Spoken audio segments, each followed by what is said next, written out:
Colombia es uno de los países que ha estado en guerra por más de 50 años, pero muchos nos preguntamos por qué este impresionante país aún continúa con una guerra absurda.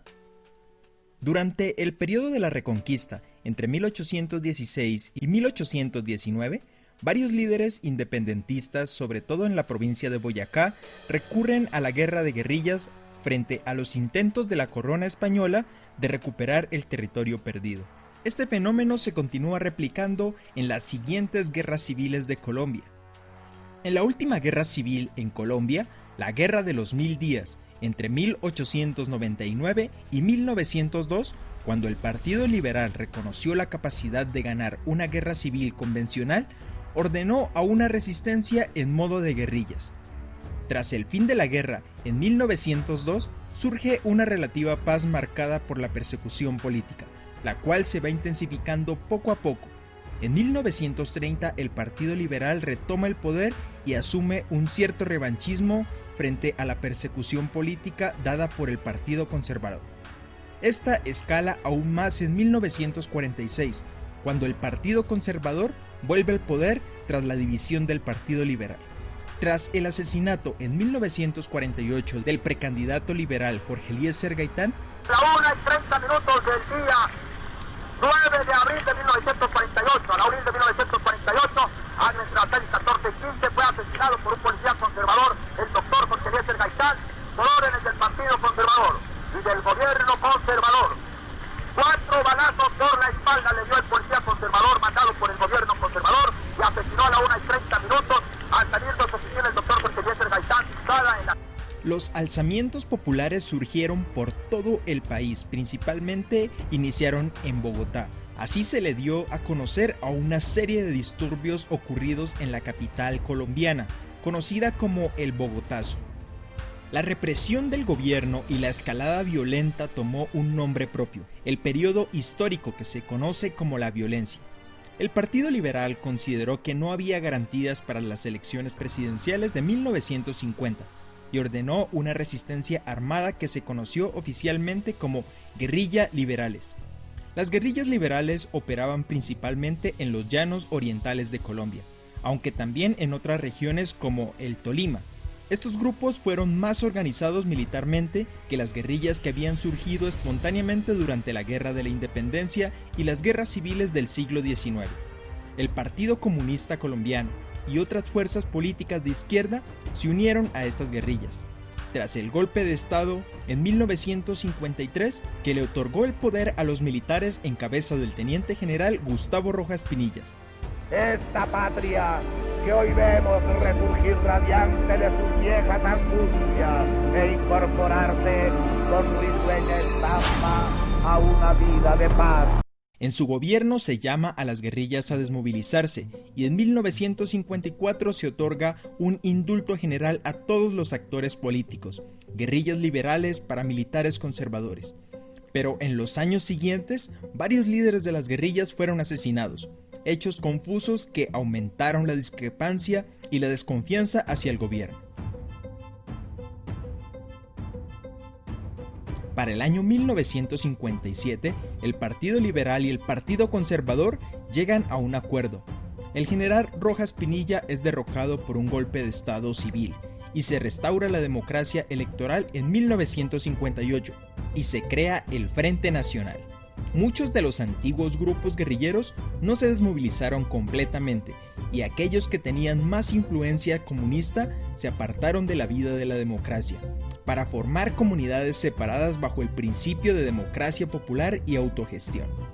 Otros continuaron como grupos delincuenciales, que posteriormente se apoderarían del narcotráfico para financiarse. El acuerdo entre el Partido Liberal y el Partido Conservador en 1957 fue excluyente frente a otras fuerzas políticas, lo que llevó al Partido Comunista, entre otros, a apoyar a grupos de autodefensas, comunidades de antiguos guerrilleros que no se habían reintegrado a la vida civil. El triunfo de la Revolución cubana sirvió de inspiración, pero también creó preocupación en el Departamento de Estado de los Estados Unidos, también en las autoridades del Frente Nacional y muchos países latinoamericanos. Los grupos de autodefensas son denunciados como repúblicas independientes por los gobiernos del Frente Nacional. En 1964, el gobierno del presidente Guillermo León Valencia ordena la reincorporación a sangre y fuego de ser necesario de las famosas repúblicas independientes denominadas por estos grupos de guerrilleros. Una de esas comunidades, conocida como la República de Marquetalia en Tolima, dirigida por el exguerrillero alias Manuel Marulanda, o también conocido como Tiro Fijo, y de interés especial del Partido Comunista, escapó del cerco militar. Tras los sucesos, varios estudiantes universitarios liderados por Jacobo Arenas se unieron al grupo, que pasaría a llamarse Fuerzas Armadas Revolucionarias de Colombia, conocidas como FARC. Ese mismo año, en Cuba, los estudiantes colombianos becados por los partidos de izquierda, entre ellos el Partido Comunista, se crea la Brigada Pro Liberación José Antonio Galán, la cual regresó a Colombia para convertirse en un grupo guerrillero, y así nació el Ejército de Liberación Nacional, o el grupo conocido como ELN. En 1968 surge el Ejército Popular de Liberación, EPL, otro grupo guerrillero de la nación colombiana.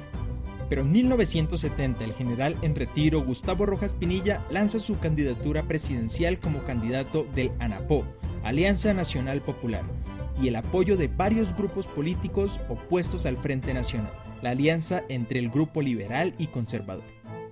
En las elecciones realizadas el 19 de abril de 1970, Rojas pierde por un pequeño margen frente al candidato conservador Misael Pastrana Borrero. Tras el último reporte oficial del 19 de abril, Rojas lideraba el conteo de votos.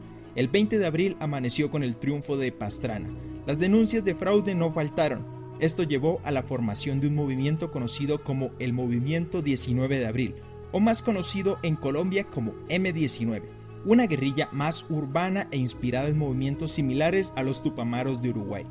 Estos grupos surgen en un momento histórico, donde los líderes de izquierda en América Latina consideraban la vía armada como un camino viable, o como el único camino para lograr la democracia popular que tanto promulgaban. El triunfo de la Revolución Cubana surge como ejemplo e inspiración para todos estos grupos de guerrillas.